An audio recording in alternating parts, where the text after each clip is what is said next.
The question is, what was the cause of the wreck?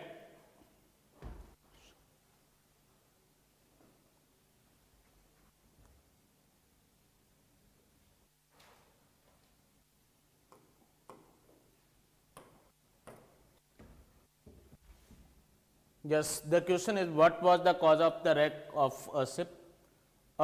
A protest made by the captain whose attendance cannot be procured is a relevant fact. The question is, what was the cause of the wreck of a ship? A protest made by the captain whose attendance cannot be procured is a relevant fact under 32 clause 2. The protest which is made by the captain in the ordinary course of business, and after then that captain is died, the such a statement is relevant under the clause 2 of the section 32. The question is whether a given road is a public way.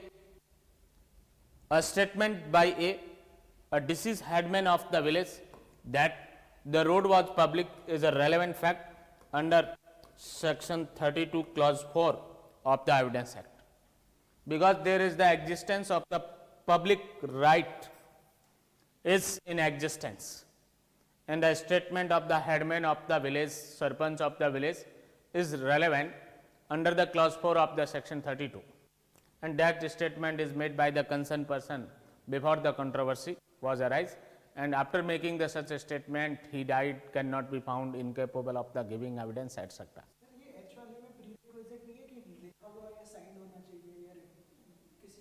Protest है ना, protest का मतलब remarks वगैरह है मेरे ख्याल से, हिंदी में देखेंगे तब पता चल जाएगा इसका, है ना. Next, the question is, what was the price of grain on a certain day in a particular market? A statement of the price made by the deceased Bania in the ordinary course of his business is a relevant fact covered under the 32 clause 2 of the Evidence Act. A statement as to the price of a grain on a certain day made by the Bania in an ordinary course of business is a relevant fact. Then question is whether A, who is dead, was the father of B. A statement by A that the B was his son is a relevant fact. It may be fall under the 32 clause 5. The question is whether A, who is the dead, was the father of B. B is living person and a relationship with the deceased person, and a statement made by the A that B was his son. B was his son, but not made in the will and document which is given under the clause 6 of the section 32. Therefore, this statement is relevant under the clause 5 of the section 32. The question is, what was the date of the birth of A? A letter from A's deceased father to a friend announcing the birth of A on a given day is a relevant fact. It may relevant under the 32 clause 5. Read with the clause 2.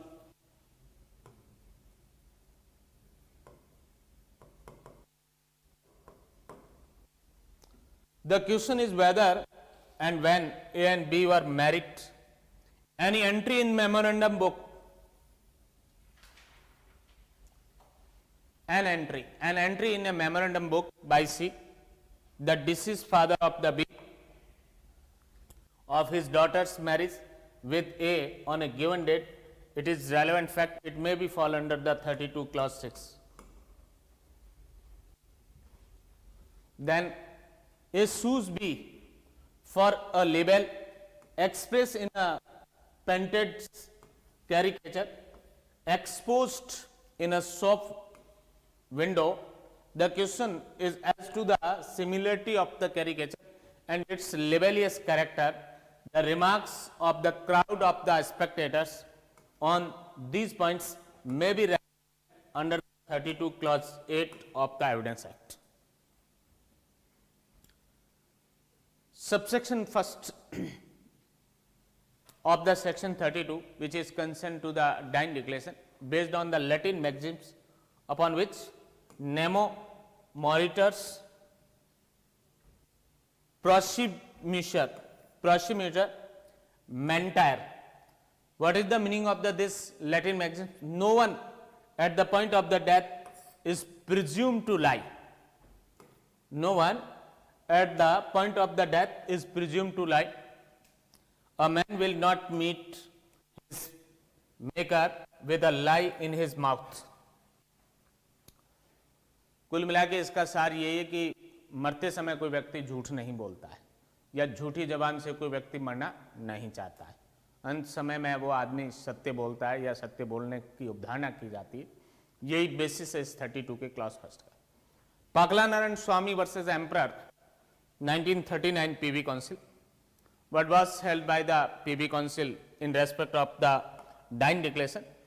This judgment is also important in respect of the definition of the confession only, and besides that, this judgment is leading on the DD, dying declaration. If question asked in the prelims exam, the which one of the following case law or the judgment is the leading judgment on the dying declaration, and if one of the option is the Paklan and Swami, that is the 100% correct.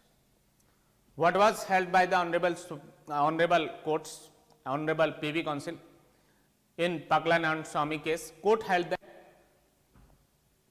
deceased statement to his wife that he is going to Behrampur, as appellant's wife had written to him a letter for recovery of due. This statement was considered the relevant as a dying declaration under section 32 clause first, as the statement was related to the circumstances of the transaction resulted to his death, and further held that circumstances must have some proximate relation to actual occurrence. The statements of the deceased person to his wife at the time of the departing from his house, that he is going to Behrampur, as appellant's wife had written to him a letter for the recovery of the due debts, recovery of the due amount which is paid by the deceased person to the appellant's wife or the appellants. This statement was considered as a dying declaration. This statement is considered relevant as a dying declaration under the clause first of the section 32, because this statement is related to is about to the circumstances of the transaction of which resulted to his death, and further held that the circumstances which fall under the clause first of the section 32 must have some proximate relation to the actual occurrence. Another judgments in respect of the dying declaration, Sharad Birdichand Sarda versus State of Maharashtra 1984 Supreme Court. This judgment is the leading judgment on the circumstances evidence. The 5 golden rules laid down by the Honorable Supreme Court in respect of the circumstances evidence in this case, but the one thing is said by the Honorable Supreme Court in respect of the dying declaration. Court held that the dying declaration relevant in both homicide and suicide cases. Dying declaration is relevant in homicide as well as suicide cases, as per this judgment, finding of this judgment.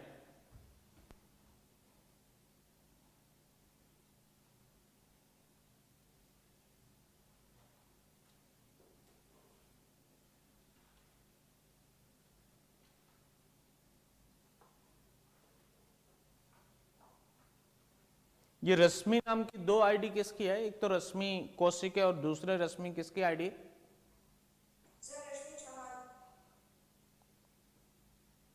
Rashmi Chauhan. Okay okay. और एक रश्मि और थे जो left हो गई, वो कौन थे? Okay okay. उसको राहुल को बुलाना एक मिनट.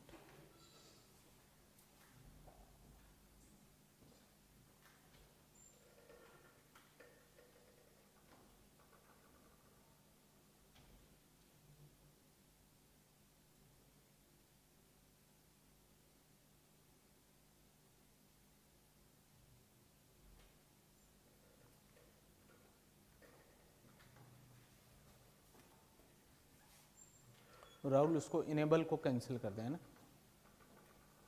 कोई भी कैंडिडेट आएगा तो उस पर रिक्वेस्ट आनी चाहिए।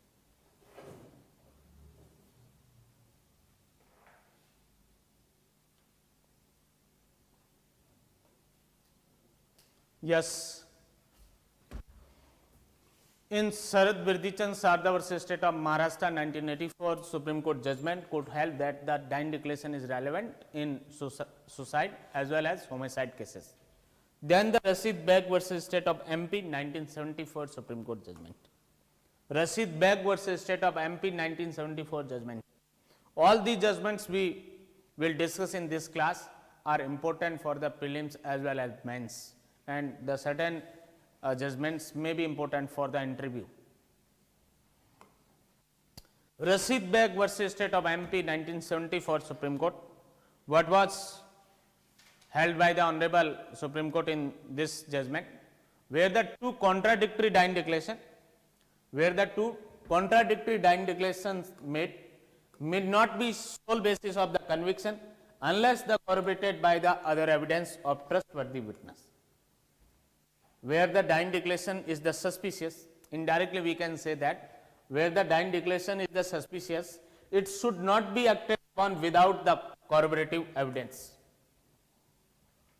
If two contradictory Dine declaration is made by a same person, that Dine declaration may not be sole basis of the conviction unless the corroborated by the other reliable evidence. How to make the contradictory statement? In one statement of Dine declaration is made that the A injured to that particular person. In another statement said that the Z injured to that person, himself or herself. So these are the contradictory Dine declaration. Next one, Munnu Raja versus State of MP 1976 Supreme Court, and Dharampal versus State of UP 2008 Supreme Court, Rafiq versus State of UP 2013 Supreme Court, all judgments upon the same point. The first judgment is this, and these judgments are also upon the same point. What was held by the Honorable Supreme Court in this judgment?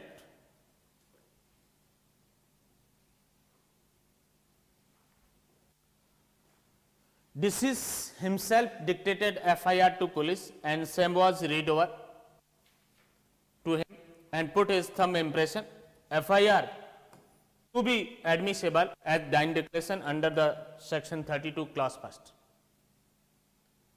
If a deceased person himself lodge a FIR and to make the statement as to the cause of death in that FIR, and that FIR is read over after the registered in the prescribed form, and he put the thumb impression over that FIR, and after then that person is died, and concerned statement is related to the cause of his death, that FIR can be treated as a Dine declaration as per the finding of the Munnu Raja versus State of MP 1976 judgment, and this finding is repeated in the Dharampal versus State of UP and the Rafiq versus State of UP 2013 judgment.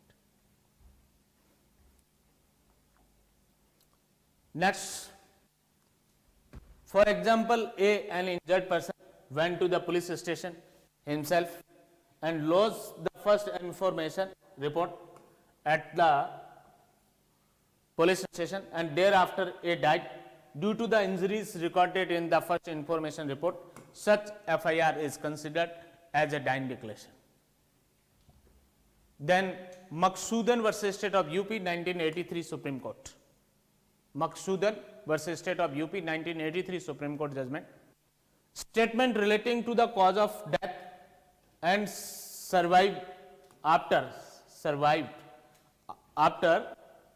afterwards can be used for the corroboration under section 157 of the Evidence Act and for the purpose of the contradiction under section 145 of the Evidence Act, if in case the declarant appears as a witness before the court but not admissible as Dine declaration. If the Dine declaration or the statement as to the cause of death made by a person, and if he does not die, survive after the making that declaration, that statement is not relevant as a dying declaration. There must be a death after the making the dying declaration for the admissibility of the dying declaration, and declarant is not died after making the such a statement, that statement is not relevant as a DD, but may be relevant as a corroborative evidence under section 157 of the Evidence Act, and may be used for the purpose of the contradiction under section 145 of the Evidence Act. Admission becomes a dying declaration after the death of the person. Dying declaration कहेंगे ही तब हम जब वो मर चुका है. Yes yes yes, death उसका compulsory part है, यदि मरता नहीं है तो डाइंग डिक्लेरेशन ही नहीं कह सकते, स्टेटमेंट है वो. यस, इस पे भी क्वेश्चन पूछा हुआ, ये जजमेंट का नाम तो पूछे या ना पूछे, ये बात प्रीलिम्स में पूछी हुई है. If that person survive, that declarant survive, what would be the effect of the such statement, whether that statement is admissible as a DD, that statement used only for the contradiction under section 145, only for as a corroborative evidence under section 157, and the one of the option may be used corroborative evidence under section 157 or for the purpose of the contradiction under section 145. The last option is the correct, in which the both points given simultaneously. Next, Queen Empress versus Abdullah, 1885 PV Council. What was held by the PV Council in this judgment? Persons unable to speak can make the dying declaration by the signs and gestures in response to the questions admitted.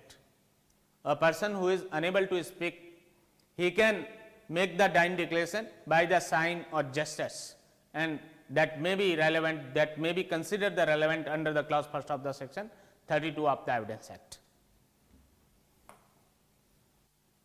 Yes, Kusa versus State of Odisha 1980 Supreme Court. Dying declaration may be sole basis of the conviction if statement is true and reliable. If the statement is the true and reliable, DD may be the sole basis of the conviction. In respect of the evidentiary value of the dying declaration and whether there is requirement of the corroboration or not, this judgment is the very leading rather than the Kusa versus State of Odisha. Kusal Law versus State of Bombay 1958 Supreme Court is the leading judgment upon this point. What were the facts of this case and what ultimately held by the Honorable Supreme Court?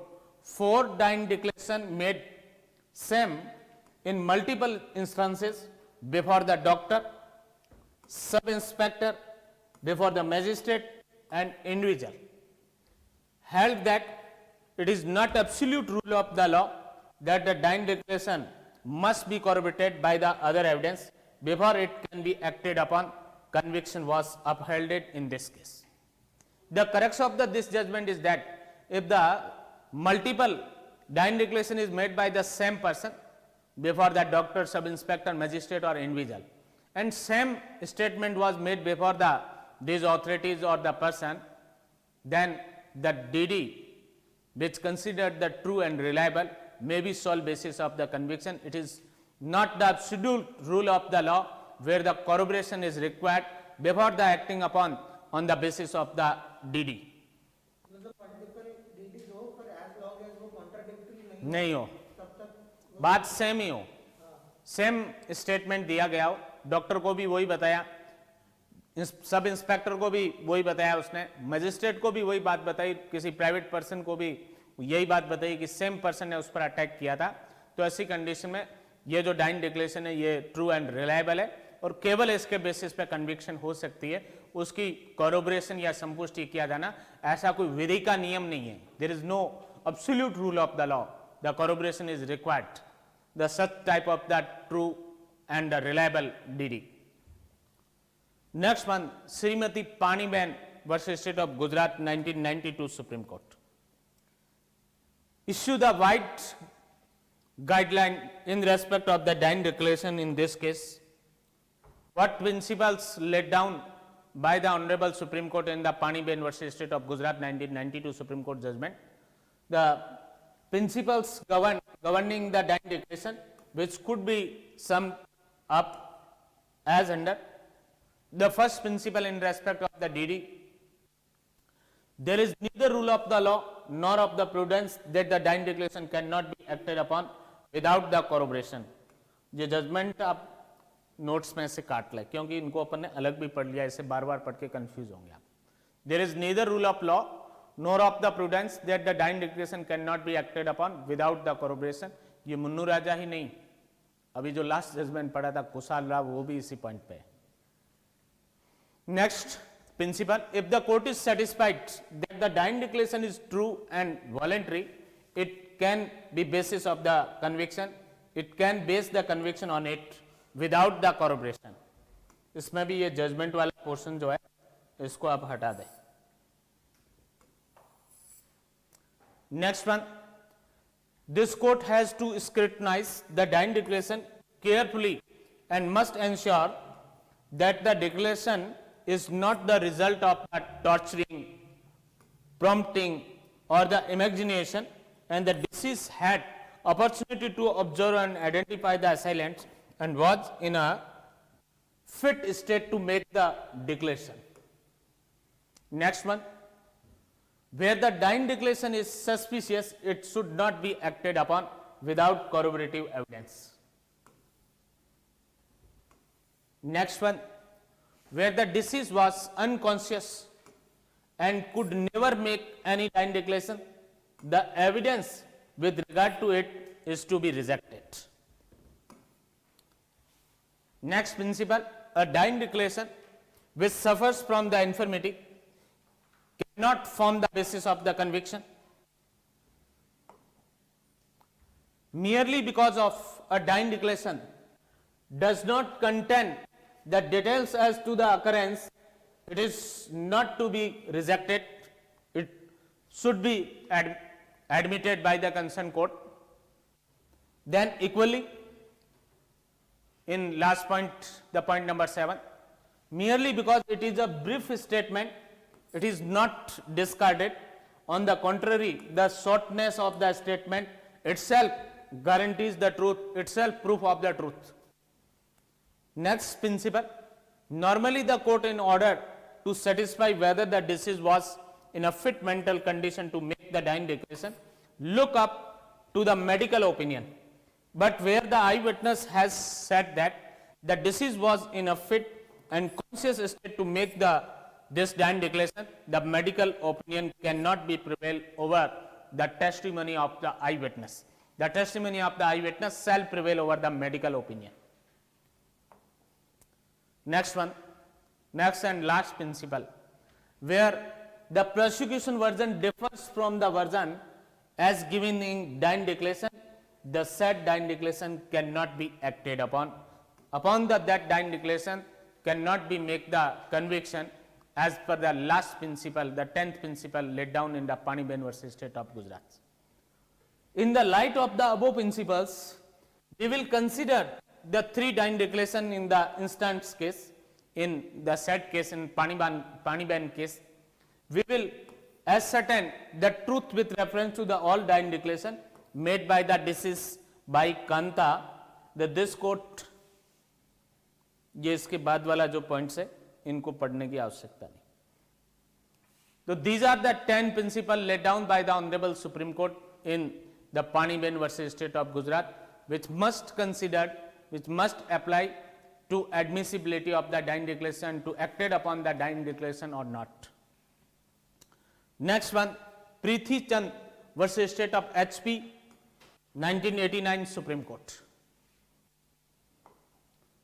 What was held by the Honorable Supreme Court in the Preethi Chand versus State of HP judgment? Court held that Section 32 of the Evidence Act provides that when a statement, written or verbal, is made by a person in the discharge of professional duty and whose attendance cannot be procured without an amount of the delay, the same is relevant and admissible in evidence. In instance case, in hand case, the lady doctor who examined the PW first, who make the medical examination of the PW first and issue the medical certificate, was not available for the giving the evidence as she had proceeded on a long leave. in her absence, the trial judge felt that it would not be possible to secure her presence without the undue delay, and therefore permitted the prosecution to prove the medical certificate through the PW2, through the evidence of the PW2, who was conversant or acquainted from her handwriting and the signature. Besides, since the carbon copy was made by the one uniform process, the same was primary evidence within the meaning of the explanation second of the section 62 of the Evidence Act, and therefore the medical certificate was clearly admissible in evidence. One lady doctor who issued the medical certificate, and after then she gone for a long leave. In absence of her, if the concerned trial judge permitted to prosecution by reason of the undue delay for securing the presence of that lady doctor, she was the witness in this case, to prove the medical certificate through the person who is the acquainted from the handwriting of that lady doctor, the PW2, which is discussed in this case. He was the conversant and acquainted from the signature and handwriting of that lady doctor, and also the carbon copy is available on the record. That is the primary evidence under the explanation second of the section 62 of the Evidence Act, which make in the uniform process, and ultimately the medical certificate was considered admissible in evidence. And the example, when by the undue delay or the expenses, the presence of concerned witnesses procure is impossible, which is considered unreasonable by the court. The example of that situation or the circumstances explained in this case. Then the Tejaram Patil versus State of Maharashtra 2015 Supreme Court. In the present case, we are concerned with the point third, as we are concerned with the question whether the statement of the Prabha Bai is relevant for determining the cause of death of the Savita. Whether the statement of the DD of Prabha Bai is relevant for determining the cause of the death of Savita. The general rule is that the DD is relevant in respect of the own cause of death, not relevant to the in respect of the cause of death of the other person.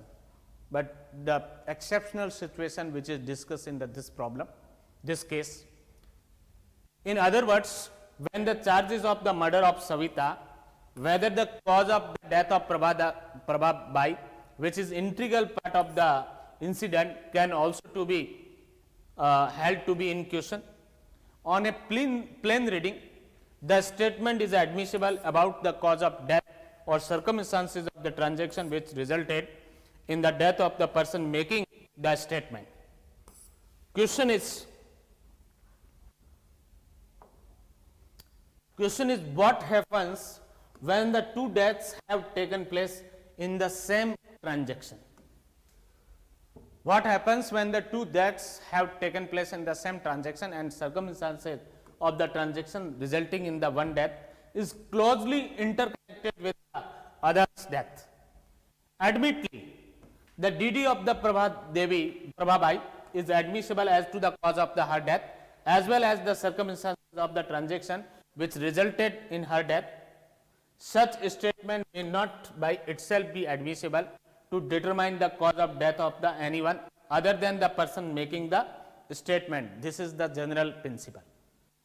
However, when the circumstances of the transaction which resulted in his death, the person making the statement as well as the death of any other person are part of the same transaction, the same will be relevant also about the cause of the death of the such other person.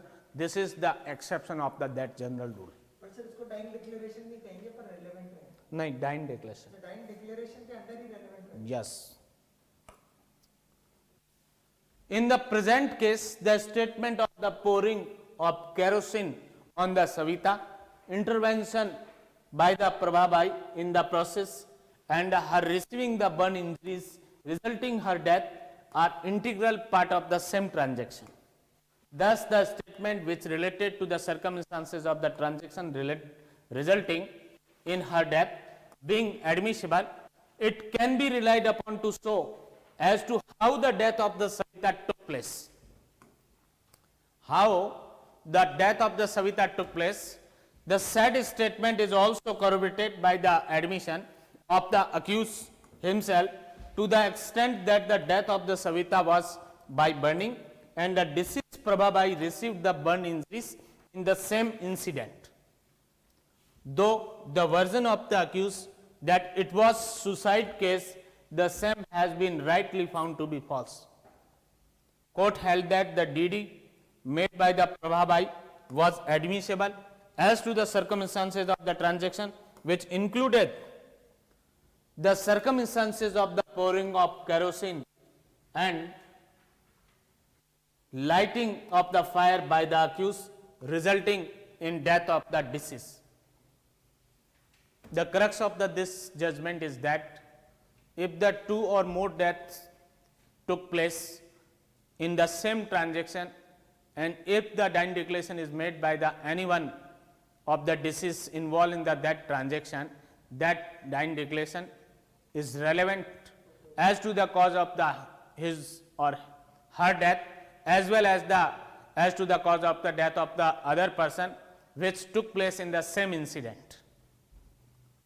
Then what are the differences between the Indian law and English law in respect of the dying declaration?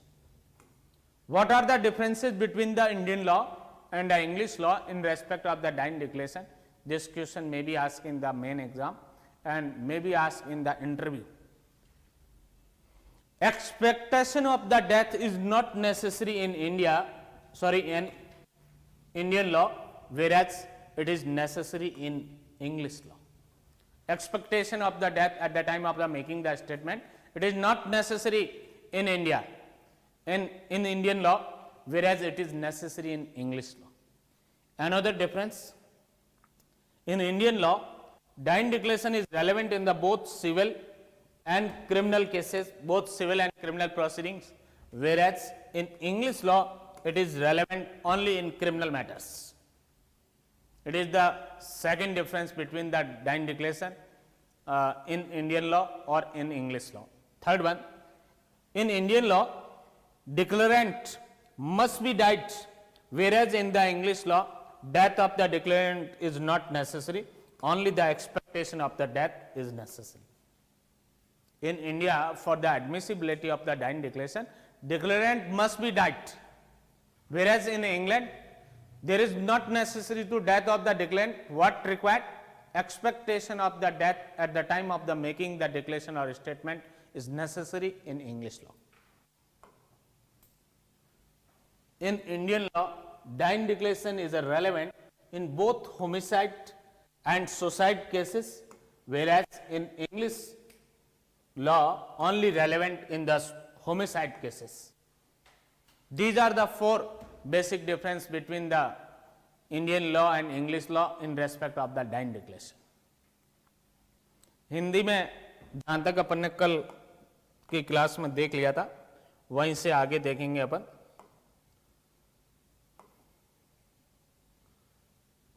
यहाँ से देखेंगे अपन जो दृष्टांत है वहां से. प्रश्न यह है कि क्या किसी पोत के ध्वंस का कारण क्या है? रैक वर्ड जो था शायद इंग्लिश में इसके लिए, कप्तान के द्वारा जिसकी हाजिरी उपाप्त या प्राप्त नहीं की जा सकती, किया गया प्रसाक्ष्य मीन्स रिमार्क.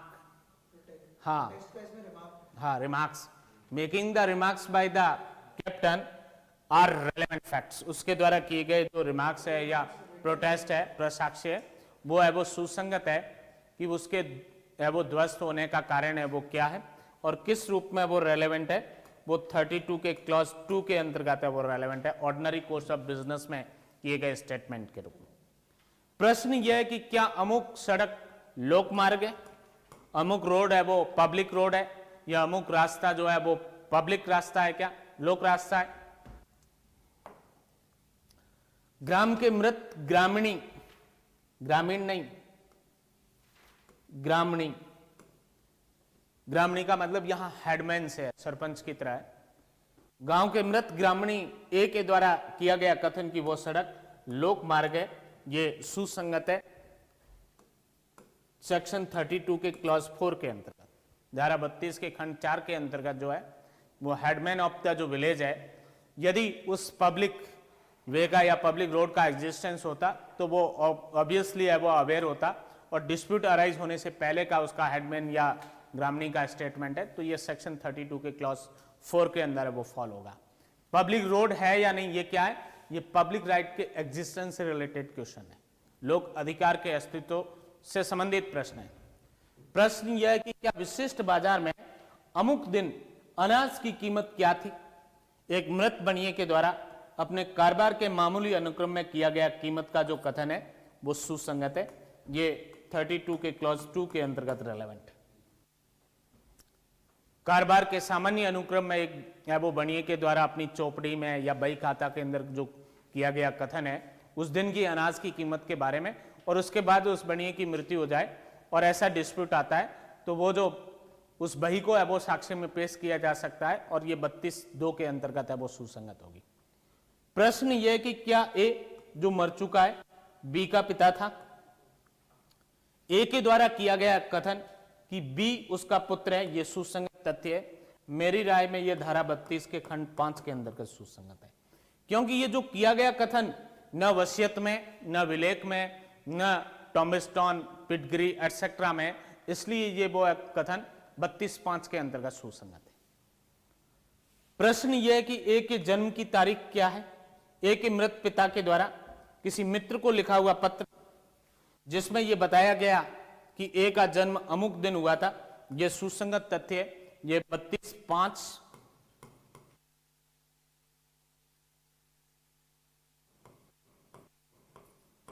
के अंतर्गत है वो सुसंगत है, क्योंकि इसमें 32(6) वाली तो कोई बात भी नहीं आई, न वसीयत, न विल, न किसी प्रकार की कुटुंब वंशावली, न किसी का है वो समाधि प्रस्तर वगैरह जो है, न कुटुंब चित्र उसमें फॉल नहीं हो रहा है, इसलिए ये 32(5) में उनका संबंध है वो ऐसा है या नहीं, और 32(2) में क्योंकि इसमें रिलेशनशिप का इश्यू नहीं है, इश्यू किस बात का है, जन्म तिथि का है, तो इसलिए ये 32(2) से भी इसका कनेक्शन है। मेन इश्यू है वो किस बात का है, डेट ऑफ बर्थ क्या है उसकी, जन्म की तारीख क्या है, इसलिए 32(2) है वो मोर करेक्ट है इसके अंदर। प्रश्न यह है कि क्या और कब ए और बी का विवाह हुआ था। बी के मृत पिता सी के द्वारा किसी याददाश्त पुस्तक के अंदर, मेमोरेंडम जो बुक है उसके अंदर अपनी पुत्री का ए के साथ अमुक तारीख को विवाह होने की एंट्री है वो की गई है, ये मेरी राय में 32(6) के अंतर्गत सुसंगत है।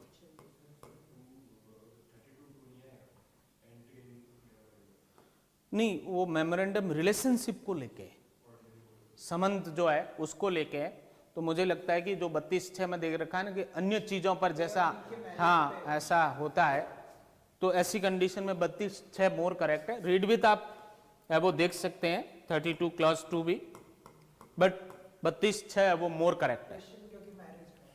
और ऐसा कोई क्वेश्चन भी आपसे नहीं पूछा जाएगा कि कौन से क्लॉज में फॉल होता है, 32 के किस क्लॉज में ये कवर होता है, ऐसा प्रश्न नहीं पूछा जाएगा, ये आपकी अंडरस्टैंडिंग के लिए, समझ के लिए। दुकान की खिड़की में अभिदर्शित एक रंगित है वो उपहांसांकन है, रंगीन उपहांसांकन है, उसमें अभिव्यक्त अपमान लेख के लिए बी पर ए वाद लेके आता है। प्रश्न उपहांसांकन की समरूपता तथा उसके अपमान लेख की प्रकृति के बारे में, इन बातों पर दर्शकों की भीड़ की जो टिप्पणियां हैं वो साबित की जा सकती है। दर्शकों की भीड़ क्या कहती है, उसको है वो अपमान लेख है वो मानती है या नहीं मानती है, ये 32(8) के अंतर्गत कई व्यक्तियों के द्वारा किया गया कथन प्रश्नगत बात से संबंधित भावनाएं या धारणाएं अभिव्यक्त करता है, तो ये क्या है, ये धारणा है वो अभिव्यक्त करता है, इंप्रेशन है वो एक्सप्रेस करता है, या वो दर्शकों की या वो भीड़ की, क्राउड ऑफ स्पेक्टेटर की, तो ये जो रिमार्क्स है ये 32 के क्लॉज 8 के अंतर्गत है वो सुसंगत है। ये एक लैटिन मैगजिम्स है जिस पर बेस्ड है ये 32 का क्लॉज 1, नेमो मॉरिटरस प्रोसीमीटर मॉनिटरी। क्या मतलब होता है इसका, मरते समय व्यक्ति है वो झूठ नहीं बोलता है, और इसी पर यह मृत्युकालीन कथन जो है वो साक्ष्य में ग्राह्य। एक नेसेसिटी, डॉक्ट्रिन ऑफ नेसेसिटी कौन से सेक्शन में, ऐसा इनडायरेक्ट क्वेश्चन प्रीलिम्स में पूछ लेता है। ये आवश्यकता का सिद्धांत भी एविडेंस एक्ट की बात की जाए तो धारा 32 के अंतर्गत है। आवश्यकता का सिद्धांत यदि आपसे एविडेंस एक्ट से पूछा जाए तो ये सेक्शन 32 में, और यदि आईपीसी से पूछा जाए तो ये 81 में। एक्ट ऑफ नेसेसिटी है वो, आवश्यकता का सिद्धांत न कह के आवश्यकता का कार्य है 81 आईपीसी में। बट यदि आपसे ऐसा पूछा भी गया है एक आध बार, doctrine of necessity is incorporated under which one of the following section, उसमें से 32 भी ऑप्शन था एक, 32 इज द मोर करेक्ट। ये एक उदाहरण भी है जो एफआईआर डीडी के रूप में, डाइन डिक्लेरेशन के रूप में सुसंगत हो सकती है, उसके बारे में ये उदाहरण है। एक घायल व्यक्ति स्वयं थाने में जाता है, प्रथम सूचना रिपोर्ट थाने में दर्ज करवाता है, और उसके बाद उस एक की मृत्यु उन्हीं सूचना रिपोर्ट में अंकित चोटों के कारण हो जाती है। इन तथ्यों और परिस्थितियों के अंदर जो प्रथम सूचना रिपोर्ट है वो स्वयं मृत्युकालीन कथन के रूप में ग्राह्य होगी।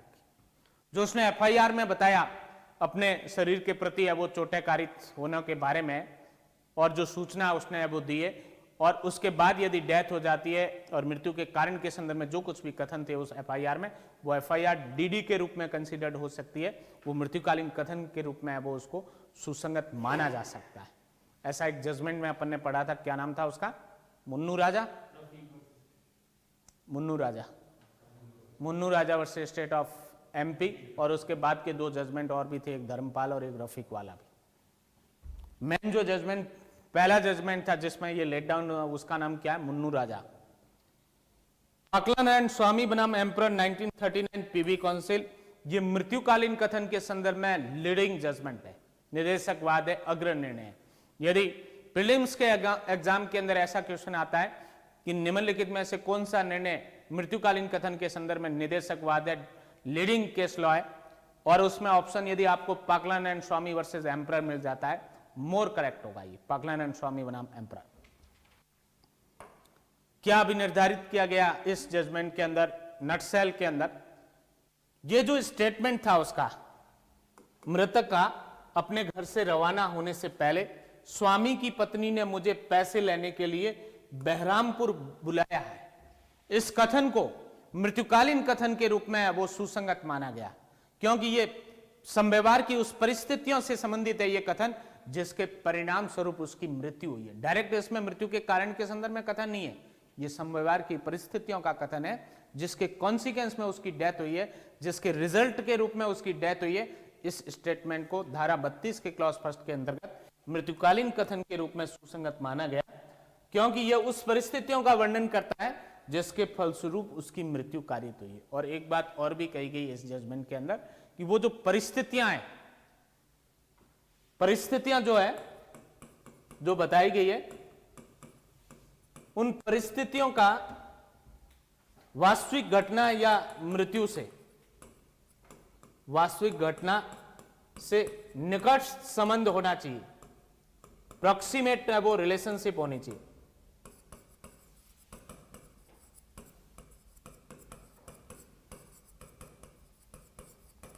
मीन्स वो मृत्यु जो है उन परिस्थितियों के कारण ही होनी चाहिए, अन्य कोई कारण नहीं होना चाहिए उस मृत्यु का।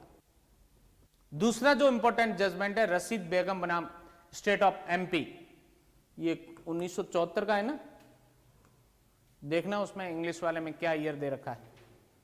हिंदी में तो 1974 ठीक है, 1974 सुप्रीम कोर्ट। क्या अभी निर्धारित किया गया इस जजमेंट के अंदर, दो या अधिक विरोधाभासी मृत्युकालीन कथन की दशा में केवल मृत्युकालीन कथन के आधार पर अभियुक्त को दोष सिद्ध नहीं किया जा सकता जब तक कि अन्य स्वतंत्र साक्ष्यों से संपुष्टि नहीं हो। यदि दो या अधिक कॉन्ट्राडिक्टरी डाइन डिक्लेरेशन दिए जाए, विरोधाभासी कथन किए जाए मृत्युकालीन कथन के अंदर, तो मृत्युकालीन कथन के आधार पर दोष सिद्धि नहीं हो सकती, क्योंकि वो क्या है, सस्पिशियस है, संदिग्ध है वो मृत्युकालीन कथन। अन्य स्वतंत्र साक्ष्य से यदि संपुष्टि हो जाती है तो देन उसके आधार पर दोष सिद्धि की जा सकती है। यस, मुन्नू राजा बनाम स्टेट ऑफ एमपी, इसका भी ईयर क्या है? 1970, ओके 1976 सुप्रीम कोर्ट। मुन्नू राजा बनाम state of MP 1976 supreme court. और इसी जजमेंट को इनमें भी फॉलो किया गया, धर्मपाल बनाम स्टेट ऑफ यूपी 2008 और रफीक बनाम स्टेट ऑफ यूपी 2013। मुख्य जजमेंट ये मुन्नू राजा वर्सेस स्टेट ऑफ एमपी, ये परीक्षा में पूछा जाता है, ये भी उसी फाइंडिंग को फॉलो करते हैं। बट मेन केस लॉ कौन सा है? मुन्नू राजा वर्सेस स्टेट ऑफ एमपी। क्या अभिनिर्धारित किया गया इस जजमेंट के अंदर? प्रथम सूचना रिपोर्ट भी एक मृत्युकालीन कथन के रूप में है वो सुसंगत हो सकती है, ग्राह्य हो सकती है, जब प्रथम सूचना रिपोर्ट दर्ज करवाने के बाद उस पीड़ित की मृत्यु हो जाए। जिसने एफआईआर दर्ज करवाई थी, इंजर्ड स्वयं ने दर्ज करवाई हो, उसने कैसे चोटें कारित हुई ये उस एफआईआर में बताया हो, और उन चोटों के कारण ही उसकी मृत्यु कारित हो जाती है, तो ऐसी कंडीशन में उस एफआईआर को मृत्युकालीन कथन के रूप में वो कंसीडर किया जा सकता है। क्वीन एम्प्रेस बनाम अब्दुल्ला 1885 पीबी काउंसिल, मृतक के द्वारा अभियुक्त के नाम पर किए गए इशारे को धारा 32 के खंड फर्स्ट के अंदर मृत्युकालीन कथन के रूप में ग्राह्य माना गया। मृत्युकालीन कथन प्रश्नोत्तरी के रूप में वो अभिलिखित किया जाना चाहिए। ये जो डाइन डिक्लेरेशन है, ये है वो क्वेश्चन आंसर फॉर्म है, मजिस्ट्रेट के द्वारा जो रिकॉर्ड कर रहा है उसके द्वारा प्रश्न है वो पूछे जाने चाहिए, और उसमें जो कुछ भी रिप्लाई दी जा रही है उसको है वो नोट किया जाना चाहिए। और न्यायिक मजिस्ट्रेट, ये इसके एडिशन में है, इस जजमेंट का पार्ट नहीं है, इसके ये अतिरिक्त है वो जनरल बात लिखी हुई है। न्यायिक मजिस्ट्रेट के द्वारा जो अभिलेखित मृत्युकालीन कथन है उसको सबसे ज्यादा विश्वसनीय माना जाता है। पुलिस ने रिकॉर्ड किया है वो भी रेलेवेंट है, डॉक्टर ने रिकॉर्ड किया है वो भी रेलेवेंट है, और किसी प्राइवेट व्यक्ति के समक्ष किया वो भी रेलेवेंट है, बट मजिस्ट्रेट के सामने किया गया जो डाइन डिक्लेरेशन का स्टेटमेंट है वो मोर रिलायबल है, वो अधिक है वो विश्वसनीय है वो माना जाता है। कुशाल राव बनाम state of Bombay 1958 supreme court, ये भी लीडिंग जजमेंट है, अलग पॉइंट पे है, वो पागलानंद स्वामी में कहा था उस पॉइंट पे नहीं है, ये इस पॉइंट पे है, क्या केवल मृत्युकालीन कथन के आधार पर दोष सिद्धि हो सकती है? यस, हो सकती है। न्यायालय ने यह अभिनिर्धारित किया कि विधि का कोई ऐसा आतंकित नियम नहीं है कि मृत्युकालीन कथन की अन्य साक्ष्य से संपुष्टि की जाए। इसका दूसरा मतलब क्या है? केवल मृत्युकालीन कथन के आधार पर जो है बिना संपुष्टि के भी दोष सिद्धि की जा सकती है अभियुक्त की। और ये कुशाल राव वाला वही जजमेंट है जिसमें 4 है वो उसने मृत्युकालीन कथन किए थे, है वो पुलिस को भी किया था, मजिस्ट्रेट को भी किया था, डॉक्टर को भी किया था, इंडिविजुअल को भी किया था, और सभी में बात सेम कही थी, उसने एक ही कथन किया था, कॉन्ट्राडिक्टरी नहीं था।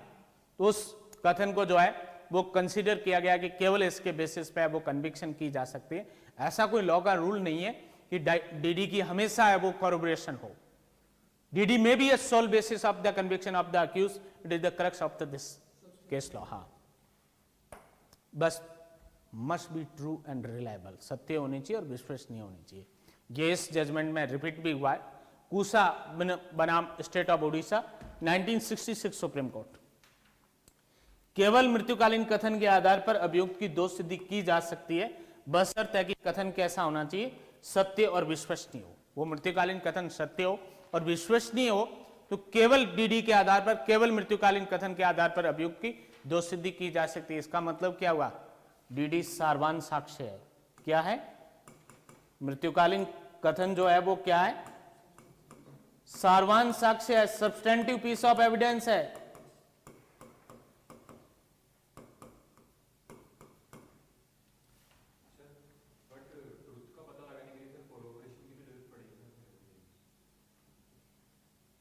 ट्रूथ का पता तो वो, हाँ जी,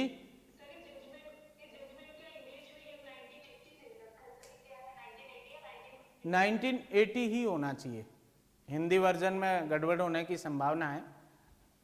1980 ही है। कूसा बनाम state of Orissa 1980 supreme court, English is correct. क्योंकि अभी आपने फील किया होगा ये जो अपना आरजेएस प्री 2021 का पेपर भी था, उसमें जे का एक क्वेश्चन था, इंग्लिश में दे रखा था चाइल्ड वेलफेयर ऑफिसर, और हिंदी में क्या दे रखा था? बाल कल्याण पुलिस अधिकारी, और उस एवोक्यूशन को हाईकोर्ट ने डिलीट किया इसी आधार पर कि इंग्लिश के अंदर है वो चाइल्ड वेलफेयर पुलिस ऑफिसर नहीं लिखा हुआ था, इंग्लिश है वो प्रिवेल करेगी। यस, मकसूदन बनाम state of UP 1983 supreme court. Judgment का नाम जितना इंपॉर्टेंट नहीं है उससे ज्यादा इसमें जो बात अभी निर्धारित हुई है वो इंपॉर्टेंट है, क्योंकि इस पर क्वेश्चन पूछा जाता है प्रारंभिक परीक्षा में। यदि मृत्युकालीन कथन करने वाला व्यक्ति जीवित रह जाता है, उसकी मृत्यु नहीं होती है ऐसा कथन करने के बाद, साक्ष्य अधिनियम के अंतर्गत उसका जो कथन है वो किस रूप में उपयोग किया जा सकता है?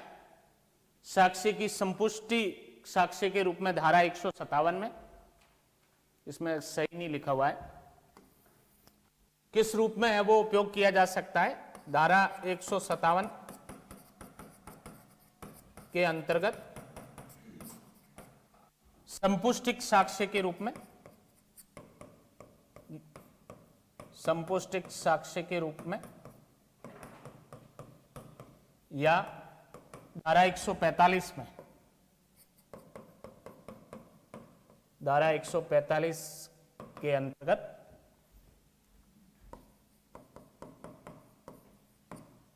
खंडन के प्रयोजन के लिए, खंडन के प्रयोजन के लिए उपयोग लिया जा सकता है।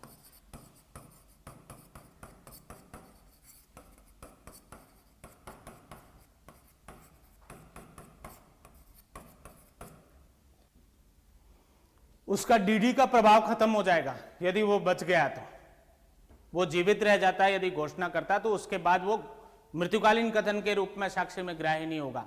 उसका उपयोग क्या हो सकता है?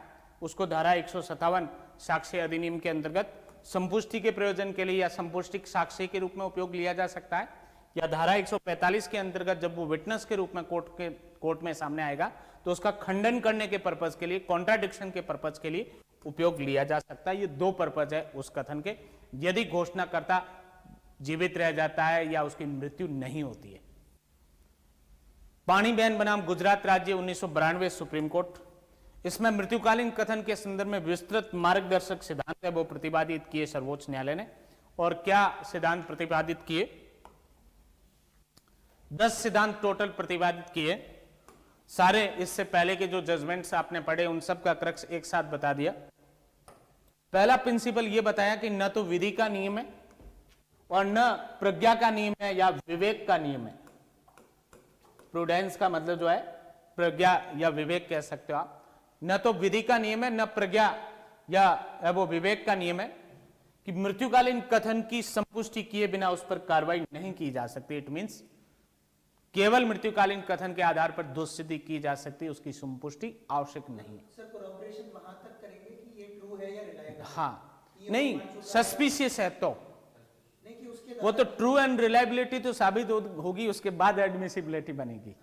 जब ट्रू एंड रिलायबिलिटी साबित हो जाएगी तो उसके बाद जो है वो किसी प्रकार की संपुष्टि की आवश्यकता नहीं। पे अपन कभी क्वेश्चन नहीं करते हाँ, डॉक्यूमेंट, यस, वो ट्रू एंड रिलायबल है, उसने की थी, जब करने के समय वो स्वस्थ चित्त था एटसेट्रा, कोई और कॉन्ट्राडिक्टरी स्टेटमेंट उसने नहीं किया, उसने जो कथन किया था वो मृत्यु के कारण से संबंधित है या उन परिस्थितियों का वर्णन करता है जिसके फलस्वरूप उसकी मृत्यु हुई है।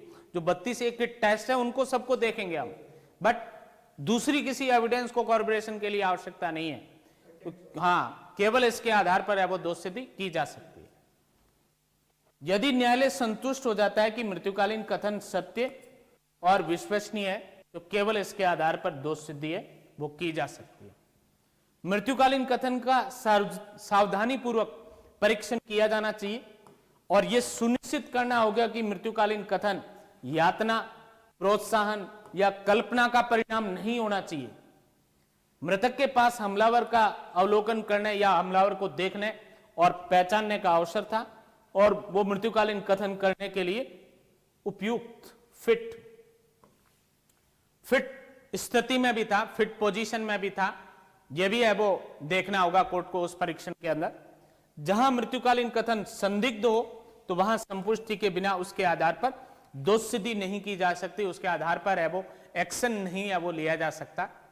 जहां मृतक बेहोश था अनकॉन्शियस था, या मृत्युकालीन कथन नहीं करने की स्थिति में था, मृत्युकालीन कथन के साक्ष्य को नामंजूर है वो किया जाता है।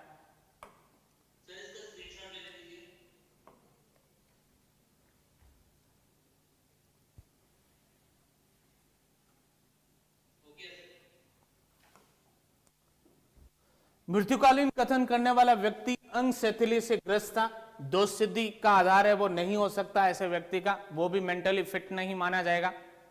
मृत्युकालीन कथन के साक्ष्य को केवल इस कारण नामंजूर नहीं किया जा सकता कि उसमें घटना के बारे में विस्तार से वो नहीं बताया गया या विस्तार से वर्णन है वो नहीं था। मृत्युकालीन कथन को केवल इस कारण से भी नामंजूर नहीं किया जा सकता कि उसमें संक्षिप्त में कथन है, जबकि कथन का संक्षिप्त होना स्वतः सत्य की गारंटी होता है।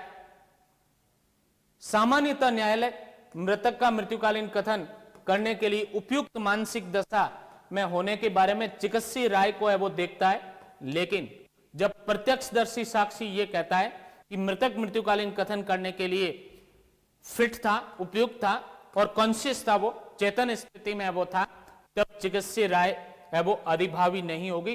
प्रत्यक्षदर्शी साक्षी का जो साक्ष्य है वो प्रिवेल करेगा उसके मेंटली फिट होने के बारे में, उसके कॉन्शियस होने के बारे में। जब अभियोजन की कहानी मृत्युकालीन कथन से भिन्न होती है तब मृत्युकालीन कथन के आधार पर दोष सिद्धि नहीं की जा सकती। ये 10 सिद्धांत जो है इसका भी स्क्रीनशॉट लेना चाहे तो आप लोग ले लें।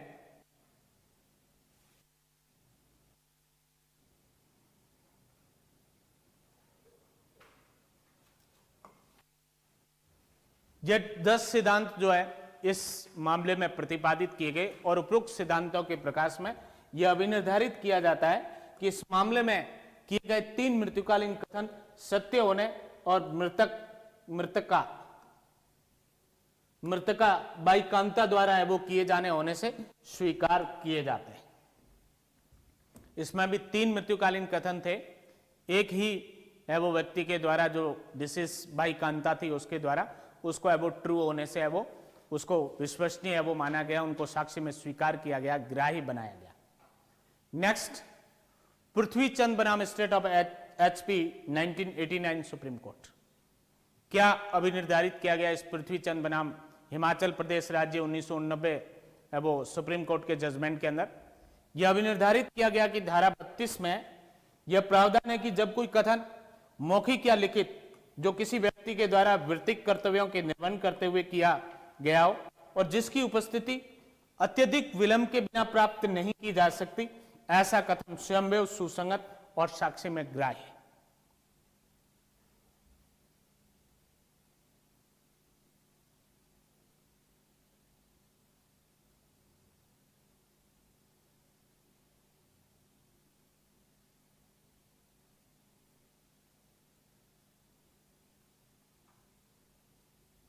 यस, हस्तगत मामले के अंदर एक महिला चिकित्सक जिसने पीडब्ल्यू फर्स्ट का चिकित्सीय परीक्षण किया था और मेडिकल प्रमाण पत्र है वो जारी किया था, उसकी लंबी छुट्टी पर जाने के कारण वो साक्ष्य देने के लिए वो उपलब्ध नहीं थी। उसकी अनुपस्थिति में विचारण न्यायाधीश ने ये पाया कि उसकी उपस्थिति असम्यक विलंब के बिना प्राप्त करना संभव नहीं है और इसलिए अभियोजन को पीडब्ल्यू जो कि उसके हस्तरेख से परिचित है वो था, उस साक्षी के माध्यम से चिकित्सीय प्रमाण पत्र को साबित करने के लिए अभियोजन को है वो अनुमति दी और इसके अतिरिक्त साक्ष्य अधिनियम की धारा 62 के स्पष्टीकरण सेकंड के अर्थ में एक रूपता प्रक्रिया द्वारा तैयार उसकी कार्बन प्रति भी प्राथमिक साक्ष्य के रूप में है वो पत्रावली पर उपलब्ध थी, इसलिए मेडिकल प्रमाण पत्र जो है वो स्पष्ट रूप से साक्ष्य में ग्राह्य है वो माना गया।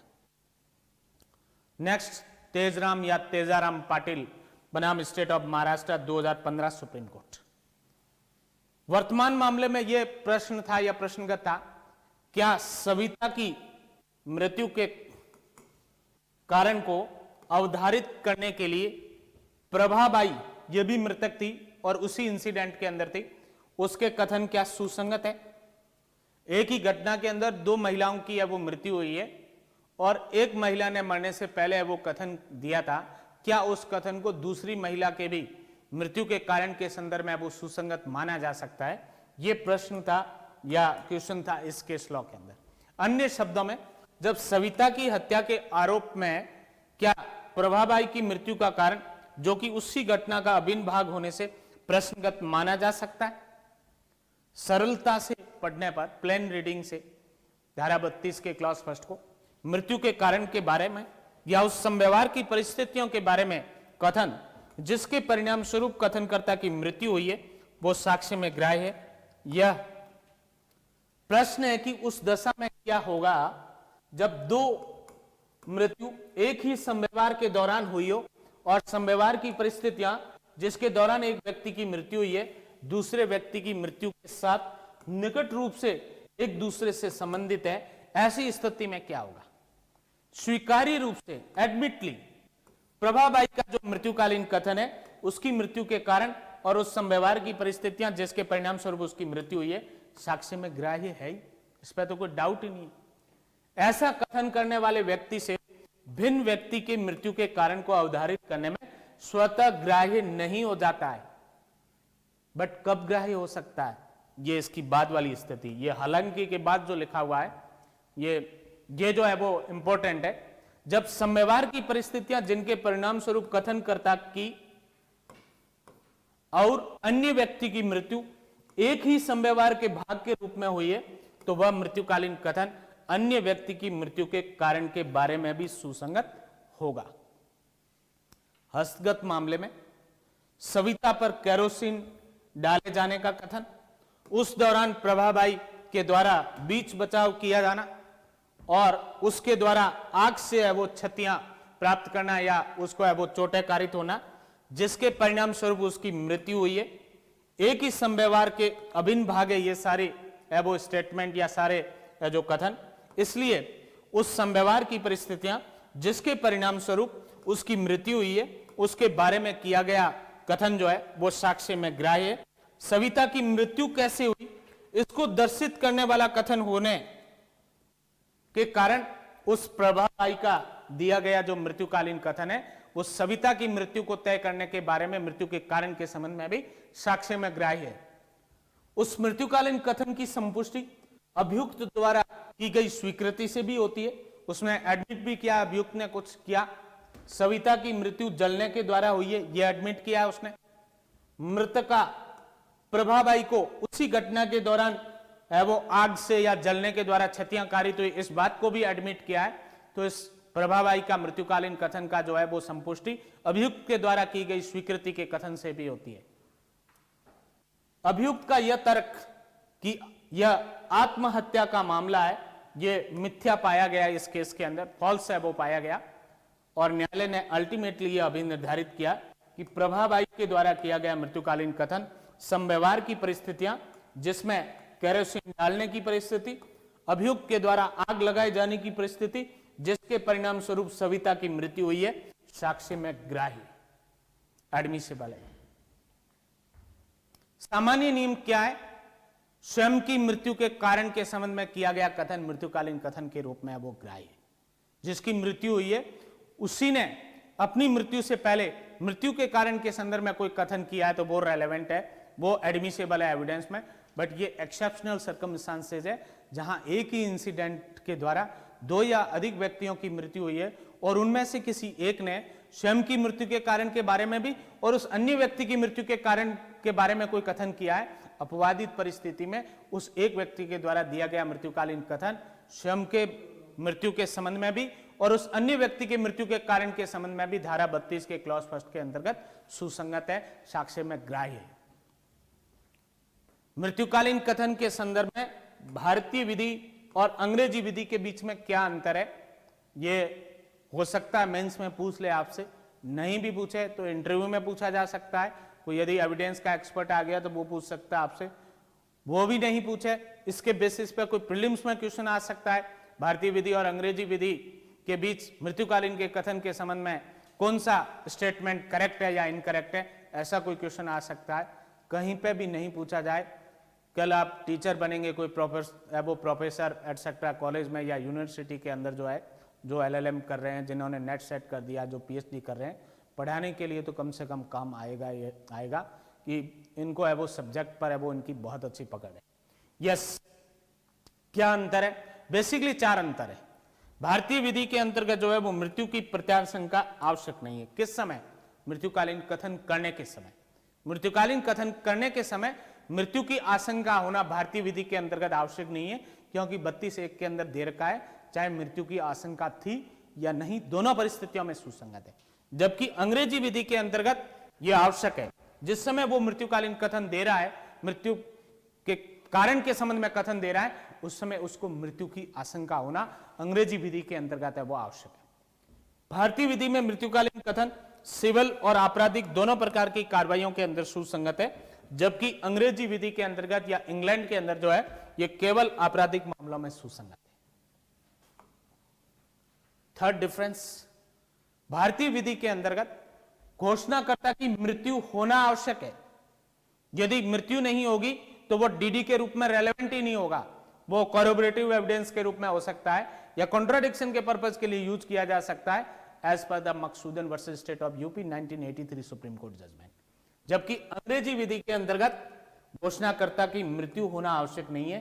क्या आवश्यक है? मृत्यु की आशंका होनी आवश्यक है, प्रत्याशंका होनी आवश्यक है कथन करने के समय।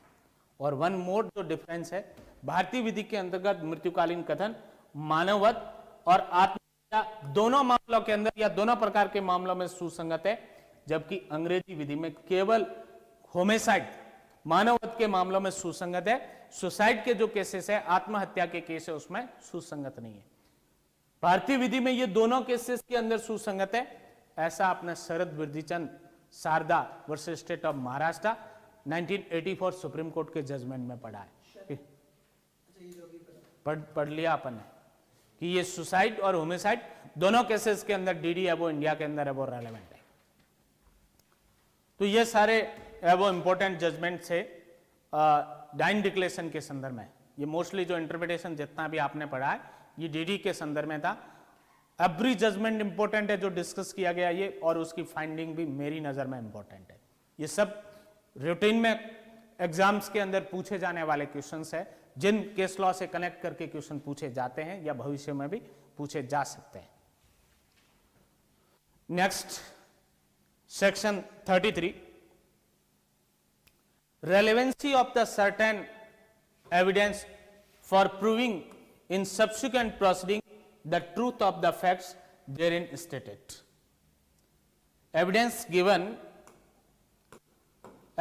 given by a witness in a judicial proceeding, evidence given by a witness in a judicial proceeding or before the any person authorized by the law to take it is relevant for the purpose of the proving in a subsequent judicial proceeding or in a later stage of the same judicial proceeding the truth of the facts which it states, when the concerned witness who make the statement in a judicial proceeding or before a person who authorized to take the evidence in law, that witness is dead or cannot be found or is incapable of the giving evidence or is kept out of the way by the adverse party, or if his presence cannot be obtained without any amount of the delay or expense which under the circumstances of the case court considers the unreasonable.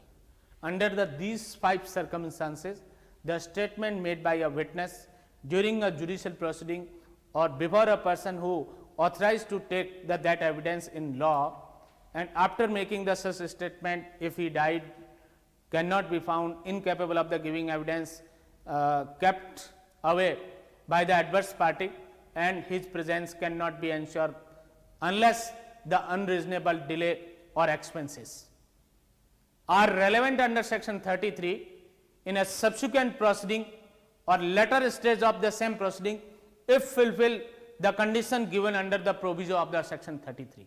What are the required condition under the proviso of the section 33? The first,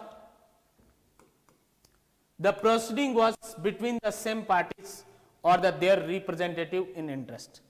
Both the proceeding are between the same parties or their representative in interest.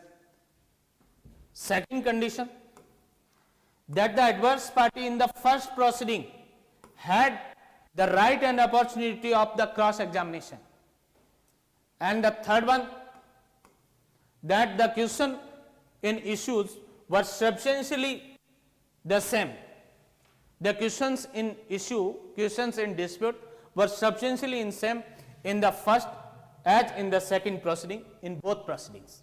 If these the three conditions fulfill, then the such statement made by a witness in a judicial proceeding is relevant, is admissible in a later stage of the same proceeding or in a subsequent proceeding. Explanation: a criminal trial or inquiry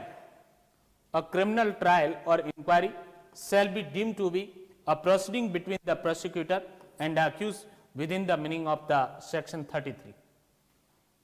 It is not necessary that all the questions in issue in the two proceedings should be substantially the same. All questions must not be same. Substantially, the issues are same in the first proceeding and the second proceeding in the both proceedings. Interpretation जो English का है ये कल की class में देखेंगे अपन. हिंदी में जो सेक्शन 33 है बेयर प्रोविजन,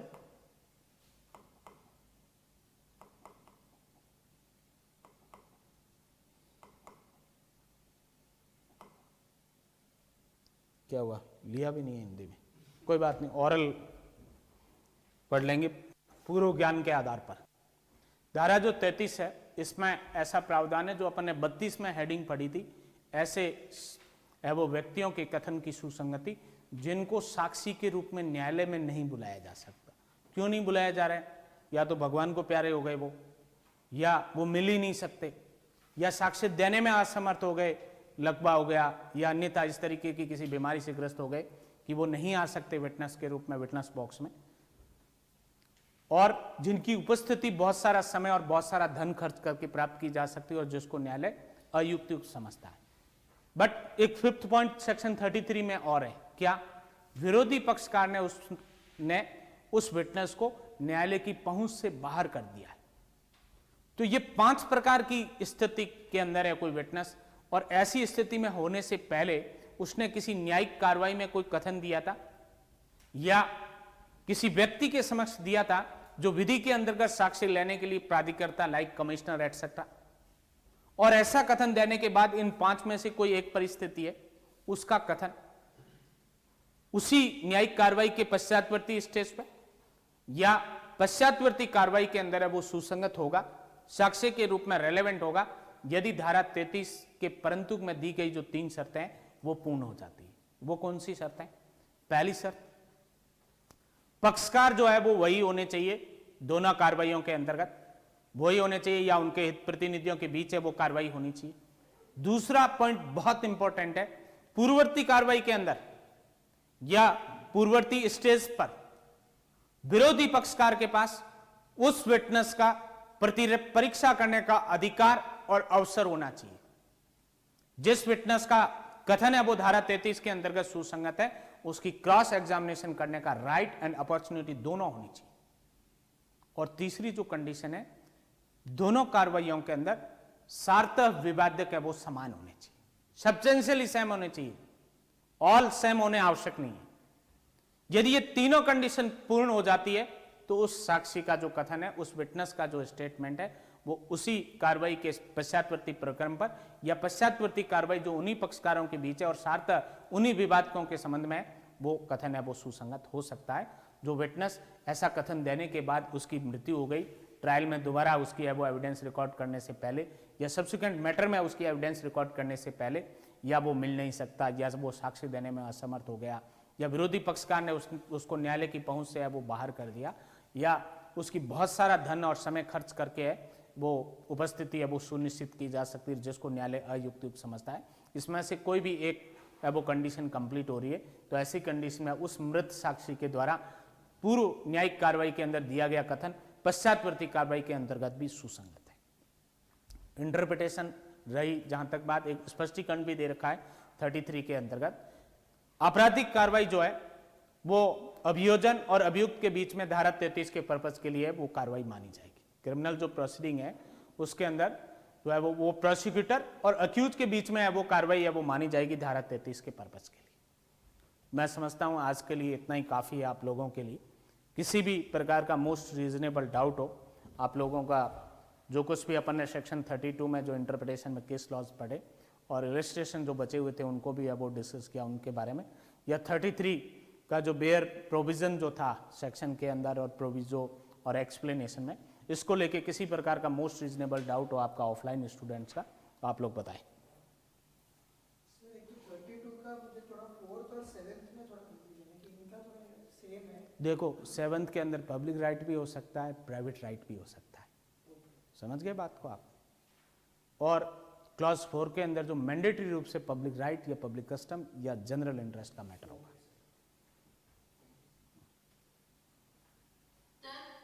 हाँ जी सर ये केस में बना श्रीमती पानी में बना स्टेट ऑफ गुजरात, हाँ इसका मतलब पहला पॉइंट है ना सर, तो कंफ्यूज कर रहा है लैंग्वेज में सर, पहला पॉइंट एक दो बता दीजिए। कंफ्यूज क्यों कर रहा है? जब पहला पॉइंट बताया था तब मैंने कहा था आपको कि केवल मृत्युकालीन कथन के आधार पर दोष सिद्धि की जा सकती है, इसकी संपुष्टि आवश्यक नहीं है। सर लैंग्वेज घुमानी है, बट वो तो समझ आएगा आपने। इस दूसरी वाली लैंग्वेज को आप लिख सकते हो, आप पेन चल सकता है आपका? चलता है सर बिल्कुल। बिल्कुल, कभी लिख देते आप यदि चलता तो।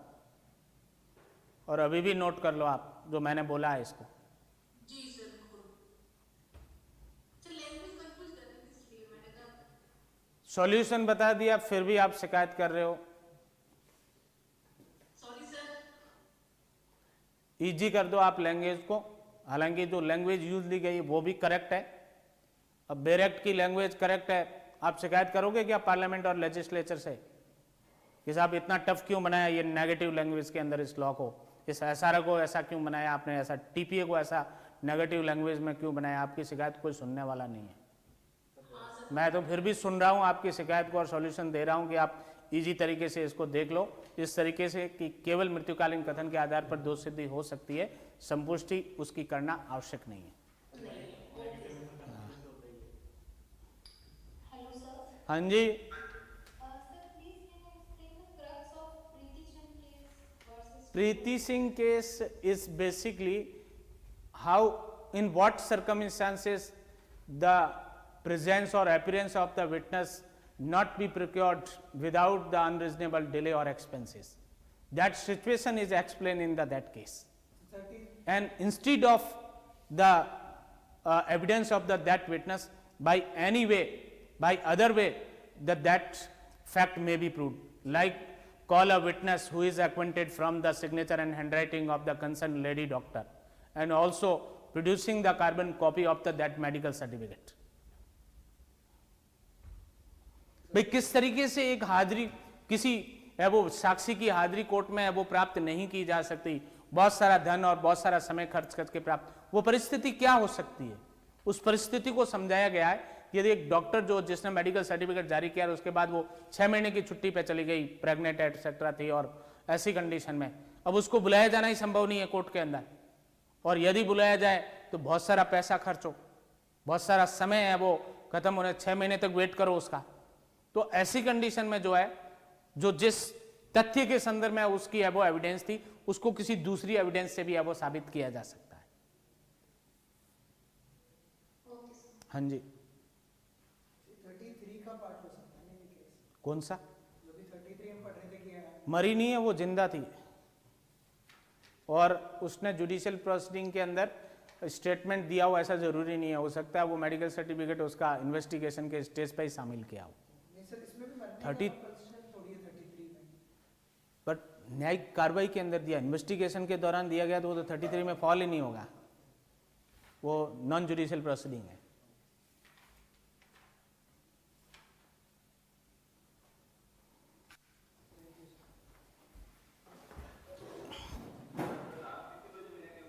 हाँ जी,